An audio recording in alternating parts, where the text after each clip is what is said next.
Salam inspiratif. Baik teman-teman, operator Arkas dan tim bos sekolah. Nah, hari ini saya hadir lagi untuk membantu teman-teman terkait dengan permasalahan teknis penggunaan aplikasi Arkas. Karena prinsip saya, sepilih bagi kita namun akan bermakna bagi teman-teman sekalian. Oke, saya akan membahas berbagai pertanyaan yang masuk di kolom komentar YouTube saya. Jadi kita akan bahas bersama sehingga mudah-mudahan pertanyaan dari teman-teman kita ini bisa membantu teman-teman yang lain jika mengalami hal yang sama. Nah, hal yang sering terjadi itu lagi nih teman-teman. Nah, saya di video sebelumnya saya udah bahas bahwa bagaimana cara jika RKS tidak bisa di print. Nah, dengan cara edit penanggung jawab karena dia masih kosong. Nah, ada juga beberapa pertanyaan seperti ini. Kayak Indah Septiana Diana Dali Mutri. Dia bertanya, rincian kertas kerja saya tidak muncul ngeblank setelah melakukan revisi karena kertas kerja saya ditolak dinas. Penanggung jawab sudah terisi. Saya input ulang pun penanggung jawab tidak berpengaruh juga. Bagaimana solusinya, Pak? Atau yang kedua, dari SDN 12 Penarik mengalami hal yang sama juga. Penanggung jawabnya sudah diisi. Artinya ketika lembar kerjanya dibuka sebelum disahkan itu muncul. Namun setelah disahkan malah kebalik dia. Setelah disahkan itu tidak muncul. Nah, dia mengatakan bahwa tidak bisa cetak RKS reguler setelah pengesahan di versi 3. Padahal sebelumnya cetak RKS Silpa reguler bisa. Dan sekarang pos reguler setelah disahkan mau cetak pun tidak bisa. Nah, bagaimana solusinya supaya bisa kita cetak? Nah, ini dua permasalahan yang kita akan bahas pada video hari ini. Oke, sebelum lanjut Bapak Ibu, di bawah ada tombol subscribe. Mohon diklik dulu ya. Klik. Belum klik Bapak Ibu. Iya, terima kasih Bapak Ibu yang sudah mendukung channel ini untuk terus berkembang, karena Arkas ini terus mengalami perkembangan dan permasalahan pun banyak muncul. Ya, artinya setiap sekolah mengalami permasalahan yang beda-beda terkait dengan Arkas ini. Kita akan jawab dua pertanyaan tadi Bapak Ibu ya. Oke, saya akan buka Arkas terlebih dahulu. Nah, dalam Arkas yang saya tampilkan ini, saya tidak mengalami permasalahan dalam cetak RKS. RKS saya itu bisa dicetak dengan tanpa kendala ya, artinya bisa dicetak, tidak ada masalah. Nah, kenapa dalam komentar tadi dia tidak bisa cetak? Nah, hal ini sudah pernah juga dibahas di YouTube-nya All Best Angel ya, udah dibahas di YouTube-nya, dia juga udah bahas. Itu juga teman saya sudah bahas bagaimana caranya. Ya, caranya sederhana Bapak Ibu. Caranya adalah Bapak Ibu silakan pindah ke aktivasi kertas kerja. Nah, di sini Bapak Ibu bekerja di sini. Ketika tidak bisa ngeprint RKS ini, Bapak Ibu silakan lakukan pergeseran terlebih dahulu. Nah, ini cuma trik Bapak Ibu ya, trik supaya bisa dicetak. Bapak Ibu silakan di sini dilakukan pergeseran. Artinya kita lakukan pergeseran dulu. Nah, dengan cara diklik saja di pergeserannya. Nah, ketika sudah seperti ini, Bapak Ibu silakan cek RKS-nya ya, silakan dicetak. Di triwulan silakan cetak. Saya yakin pasti mau Ibu. Ya, sudah berhasil dicetak Bapak Ibu, sudah berhasil dicetak seperti ini. Ketika sudah berhasil dicetak, nah di sini otomatis muncul revisi ke-1. Ya, artinya abaikan ini ya, abaikan ini. Ya, abaikan ini. Yang penting Bapak Ibu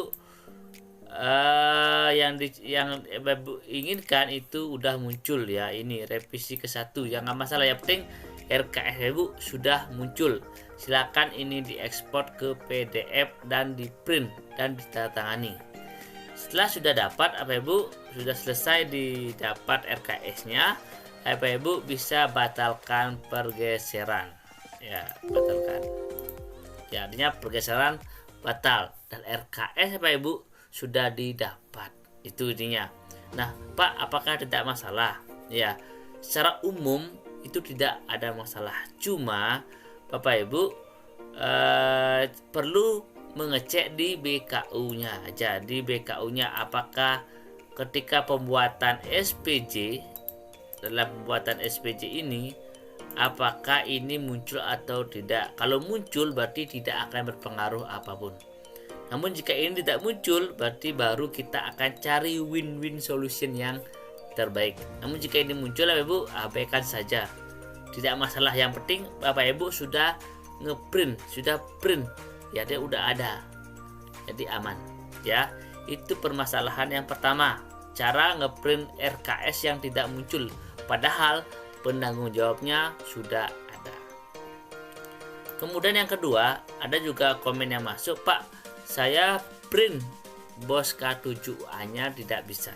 Nah, seperti ini. BOS K7A, Pak Ibu misalnya di sini ngecek kan tahap 1 itu kadang-kadang Pak Ibu mengalami tidak bisa ngeprint. Dia ngeblank. Nah, bagaimana caranya ketika mengalami hal tersebut?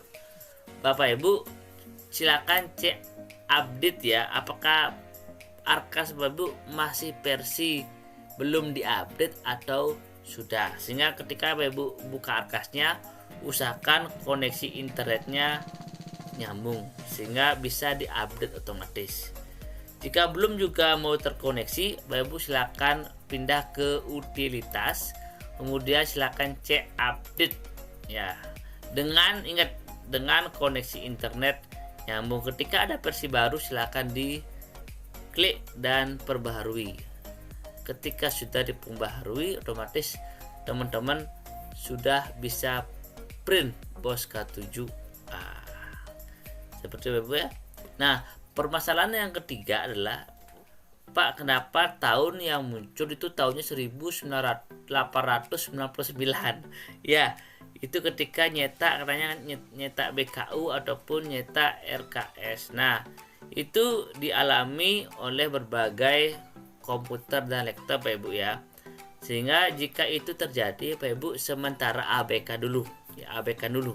Nah, ketika Pak Ibu mau ngeprint itu pakai bukti fisik, Bapak Ibu silakan buat print secara manual. Adapun edit tahun secara manual.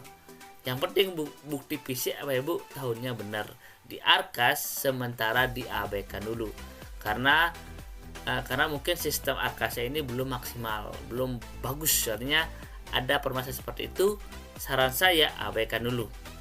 Nah, bagaimana caranya supaya printnya itu mau tahunnya sama? Bapak Ibu silakan edit manual. Nah, banyak aplikasi kayak Nitro bisa edit PDF Bapak Ibu.